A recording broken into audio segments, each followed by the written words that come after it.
দিন যত যাচ্ছে মধ্যপ্রাচ্যের উত্তেজনাও ততই নতুন মাত্রা পাচ্ছে। ইসরায়েল, যুক্তরাষ্ট্র এবং ইরানের পাল্টাপাল্টি হামলায় অস্থির হয়ে উঠেছে আরব বিশ্বসহ পুরো আন্তর্জাতিক অঙ্গন। এমন পরিস্থিতিতে এবার যুক্তরাষ্ট্র ইসরায়েলকে কঠোর বার্তা দিয়েছে এশিয়ার অন্যতম পরাশক্তি এবং ইরানের মিত্রদেশ চীন। কিন্তু কি বলা হয়েছে দেশটির পক্ষ থেকে, এ নিয়ে বিস্তারিত শিহাব ইসলামের ডেস্ক রিপোর্টে।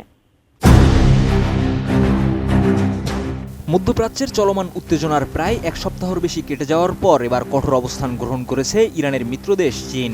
ইরানে যুক্তরাষ্ট্র ইসরায়েলের সামরিক আগ্রাসনের তীব্র সমালোচনা করে অবিলম্বে তাৎক্ষণিক যুদ্ধবিরতির আহ্বান জানিয়েছেন চীনের পররাষ্ট্রমন্ত্রী। রোববার বেজিংয়ে এক সংবাদ সম্মেলনে চীনের পররাষ্ট্রমন্ত্রী ওয়াং ই বলেন, সামরিক শক্তি ব্যবহার করে বর্তমান সংকটের কোনো সমাধান সম্ভব নয়। সংঘাতের পরিবর্তে কূটনৈতিক আলোচনার মাধ্যমেই এই সংকটের স্থায়ী সমাধান হতে পারে বলে তিনি জোর দেন। ওয়াং ই বলেন, ইরানের শাসন ব্যবস্থা পরিবর্তনের যে বক্তব্য যুক্তরাষ্ট্র ইসরায়েলের পক্ষ থেকে দেওয়া হচ্ছে তা বাস্তবসম্মত নয়। তিনি সতর্ক করে বলেন, ইরানের জনগণের সমর্থন ছাড়া কোনো ধরনের রঙিন বিপ্লব বা সরকার পরিবর্তনের প্রচেষ্টা সফল হবে না। তিনি আরও বলেন, বিশ্ব আবারও এমন অবস্থায় ফিরে যেতে পারে না যেখানে শক্তিশালীরাই নিয়ম নির্ধারণ করবে। সব দেশের সার্বভৌমত্বের প্রতি সম্মান দেখানো এবং আন্তর্জাতিক আইন মেনে চলা জরুরি।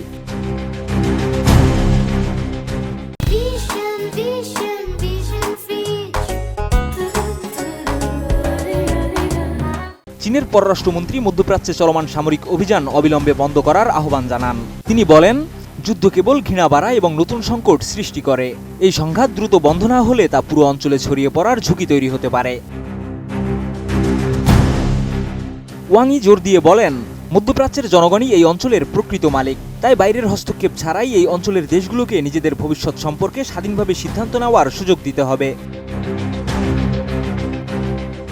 এদিকে যুক্তরাষ্ট্রের ন্যাশনাল ইন্টেলিজেন্স কাউন্সিলের এক গোপন প্রতিবেদনে বলা হয়েছে, যুক্তরাষ্ট্র বড় ধরনের সামরিক হামলা চালালেও ইরানের সামরিক ও ধর্মীয় ক্ষমতার কাঠামো সহজে ভেঙে পড়ার সম্ভাবনা কম।